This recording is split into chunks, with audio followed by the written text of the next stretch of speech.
Welcome to Uriah Heep, the Magician's Podcast. I'll be covering every studio song the band has recorded and every bonus track that I can find. Each week we'll go over a new song from the beginning to where they are currently, and as they keep adding albums, I'll keep adding shows. Let the deep dive party begin. In the magic garden, some were singing, some were dancing. Hello and welcome to another episode of Uriah Heep, the Magician's Podcast. I am your host, Scott Haskin, and today we are going all the way back to the album Different World, Uriah Heep's 18th studio album. You know, honestly, even just thinking about that, 18 albums is a huge accomplishment. Not a lot of bands come close to releasing 18 studio albums. The band's now up to 25 in their 53-year career. But, I mean, even at 18, that's pretty damn amazing. Now, I originally reviewed this November 1st of 2021, just about a week before the episode that I did on Tuesday when I revisited Time of Revelation. But that was from Sea of Light. So this was towards the end of Different World. It is the 10th track on the album. There were two versions because the deluxe CD had a bonus version. Link is in the show notes if you want to check out those versions and what I thought of them. But let's get into today's version from the lineup that did this one. So on guitar, of course, the one staple of the band, Mick Box. On vocals, we have Bernie Shaw. Keys, Phil Lanzon. Bass, Trevor Boulder. And on drums, Lee Kerslake.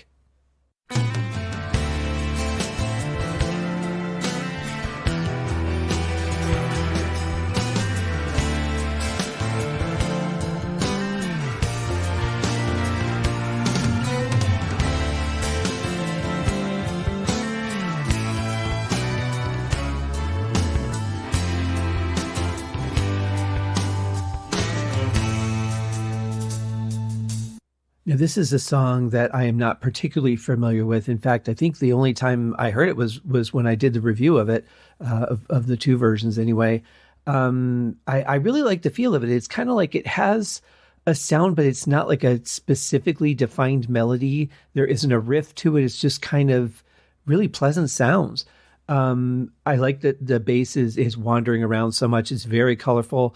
But what's weird is I'm hearing something in there. It's like distorting just a little bit in a couple of places. At first, I thought it was maybe a drum that was hitting something, or the bass possibly. And I honestly am still not sure. It's just kind of comes in a little bit. Not so much that it distracts from the song, but definitely, you know, as an audio engineer, definitely something that I noticed. Very interesting. I'll be curious to see if that continues throughout this version of the song. What do you say to a talk over dinner? Though we haven't spoken for a while, this time I won't take no for an answer. You can't hide forever from your only son. Well, that last line is a bit daunting. It definitely alludes to some trouble in the family. But, you know, it brings up a good point. We get so busy in our lives, we don't really take the time to interact, go out of our way to meet up with people. It's like a text and email, liking somebody's post on a social media. And that seems to be our relationship with a lot of people these days, or at least it's with mine. And granted, I don't go out into the world a whole lot these days, but it seems like we've really changed the way that things were. So I like the idea of, hey, let's grab dinner, let's meet in person, let's interact, let's have a conversation.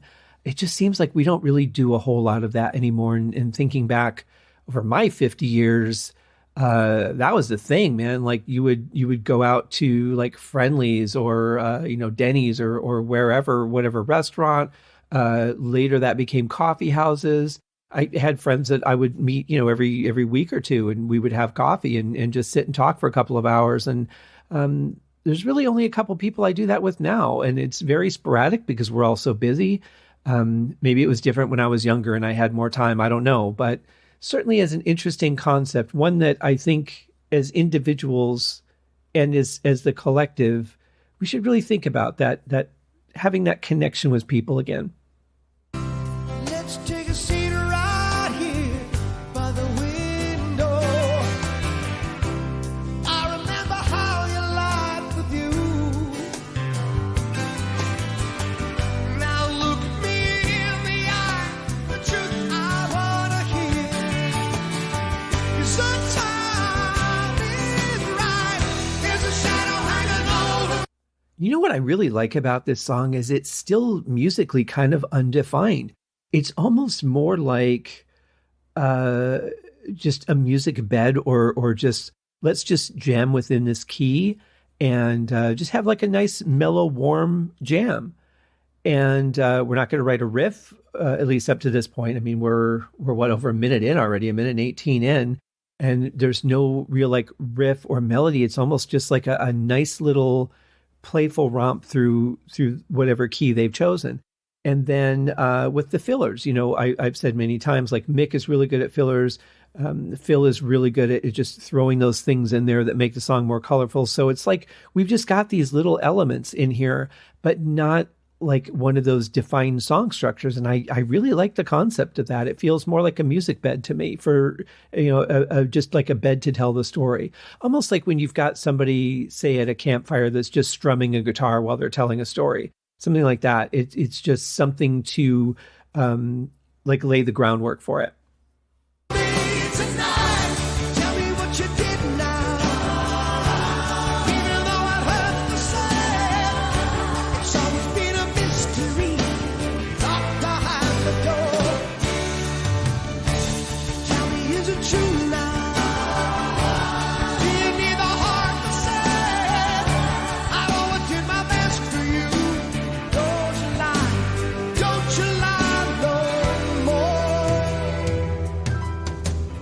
It's like they know I've said something and they've decided to just take what I've said and make sure it's wrong. Or either that, or I know there's a change coming and I'm calling it what it is before that change comes. That's happened so many times on this show. But of course I've heard the song before, so maybe there was a subconscious thing as well. But yeah, all of a sudden now we've got like more of a defined piece of music here. I really like those gentle strings. Again, I'm going to guess that that's coming from Phil. I don't have, as I've said, I don't have any record of anyone else playing on this except for the band. No other guest players or anything else. So I'm assuming all the like brass and string sounds that are coming from Phil. But this is nice. Like it has kind of a hopeful feel to it, which I really like. The music's a little bit playful, even though I don't think that word fits the song, but I don't know. It just kind of feels like, oh, I'm just going to play this nice little string melody over here. It just feels like very light in that essence. Also, this pulse now that we're getting from the bass, it's like starting to drive the song a little bit. It's interesting. There weren't massive changes. I mean, it's very subtle, but we've gone from like a music bed to more of a song structure and then something that actually has some push to it. Very interestingly crafted. It's pretty rare to hear a song that's done like this, but I think it works for sure. You taught me the way to be a winner, never to play on the losing side. I guess that I turned out the way you always planned. So hard to cross that line, but the words have gotta come from you this time. Tell me what you did now.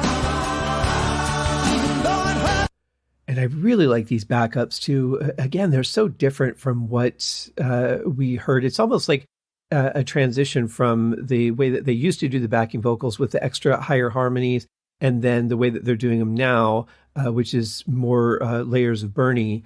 But I like the way this sounds. Like it kind of makes sense in the time frame, the transition of how they've changed the sound of the band.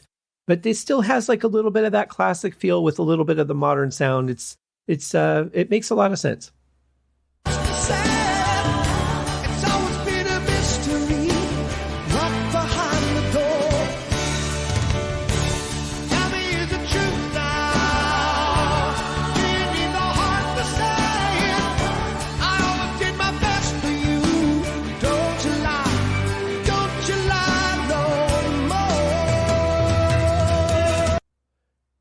like this change here. I like the feel of it, but I wanted to point out there's like a really interesting pulse that I'm getting on the one. So for those of you who know how to count music, you'll just hear like this one really low note on the one. I don't know if it's the bass guitar or something Phil's playing, but it's just like it's not on the two and like the one and the three where I might expect it. It's just on the one.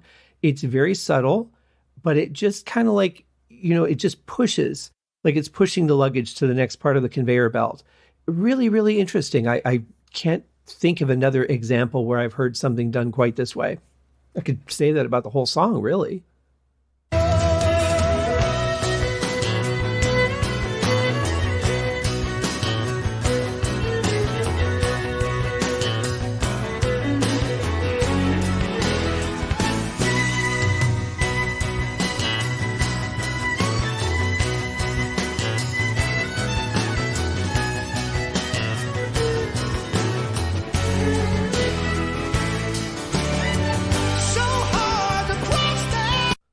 I give up. That had to have been a real violinist. That just had to have been. I mean, the hours and hours and hours it would take to program a solo like that would be pretty ridiculous. Even if you could come close to that sound, that had to have been a live player. Who it was, I have no idea. But whoever you are, great job. But the words have gotta come from you this time. Tell me what you did now. Even though it hurts to say it, it's always been a mystery. Locked behind the door. Tell me, is it true now? Do you need the heart to say it? I always did my best for you. Don't you lie, don't you lie, don't you lie.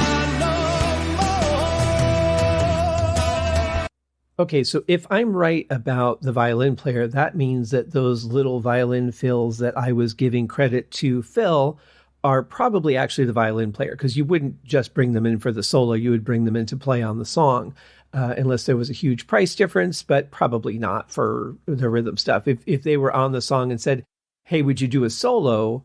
That would probably be a bigger price increase. But to play on the rest of the song, if you're already, and of course, I don't know which way it went. But in any case, it makes more sense that there would have been inflections of the violin throughout the song, because it's weird to have a song with no violin, then all of a sudden there's just a violin for a solo, and then you never hear the violin again. That doesn't make a lot of sense. It doesn't sit comfortably in the brain, because your brain's going, wait a minute, where did that violin come from? And then by then half the solo's over. So I take it back. It probably wasn't Phil. It was probably the violinist that was playing those notes. But the engineer mixed them in very well. They were very gentle, not upfront in the mix at all, not distracting. And some of those violin frequencies can cut through a little bit. So that was very well engineered. And then they brought them up to a good volume for the solo and then back down again. I really like the way that they worked that.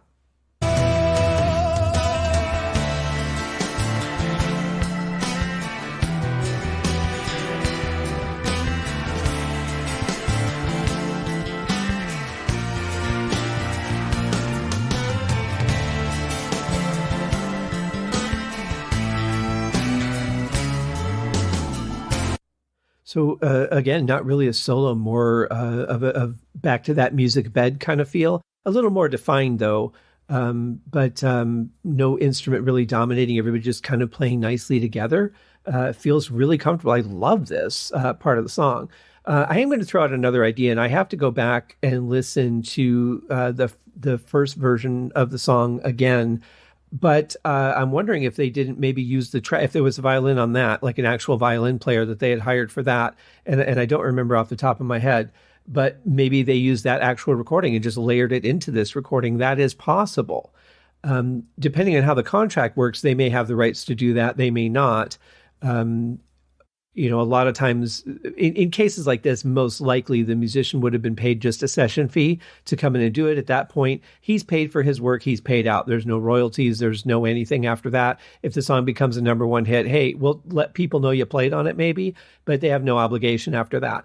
There's other deals where if they don't have a huge budget up front, they might be able to get a session player to agree to play on the track for less money up front, but the promise of royalties based on, 1/12 of the album sales because this is only one of 12 songs or whatever. I have no idea what just happened to my voice, but there you have it.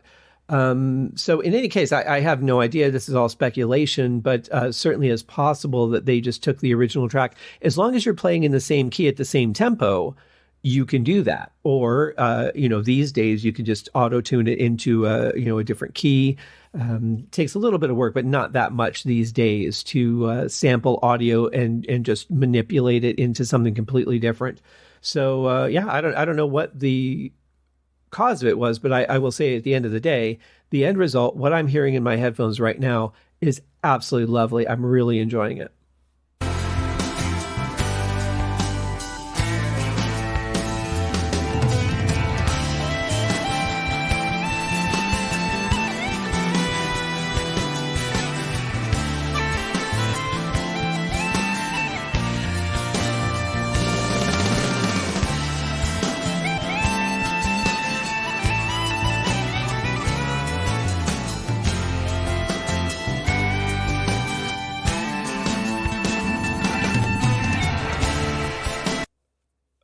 Surprises just never stop. I'm not sure what that was.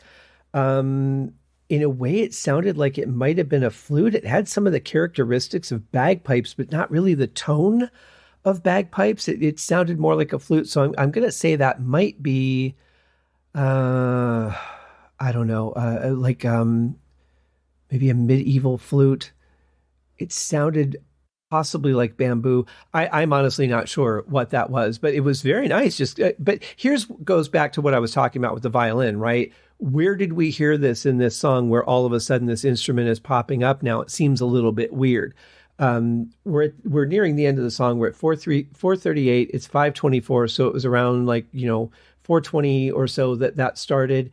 And there was no precursor to it. So it just seems a little weird to me that all of a sudden there's a flute when we hadn't heard a trace of it. When we got the violin solo, we had heard traces of the violin. So it kind of made sense. We were in a world where a violin exists. So it just seems a little out of the blue. But that being said, I enjoyed that little lick. I thought that was really nice. It was very nicely played. I was never able, I had a flute from Germany. It was a very nice one, actually. I mean, not like an expensive one, but it was very nice to me. Don't know what happened to it, but I was never able to really master that instrument or even come close. You'd think I could with all the hot air.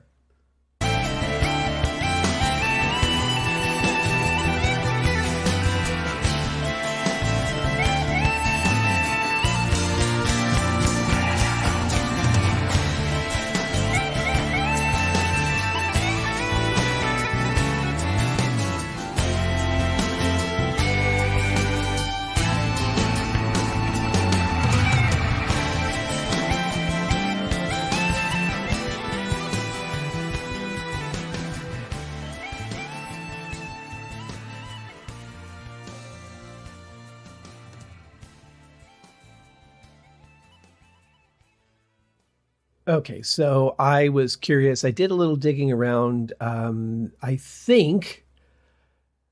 don't think it's a native Indian flute. It has some sounds in there that I'm not hearing in or even close to it in the style of a Native American flute. Not the style of playing, but just like what the instrument can do. It's sounding to me. And again, this is completely a guess on my part, but it sounds much closer to a Japanese flute called a shakuhachi. I hope I'm pronouncing that correctly. If I have any friends in Japan that listen to the show or anyone who speaks Japanese, please feel free to correct me.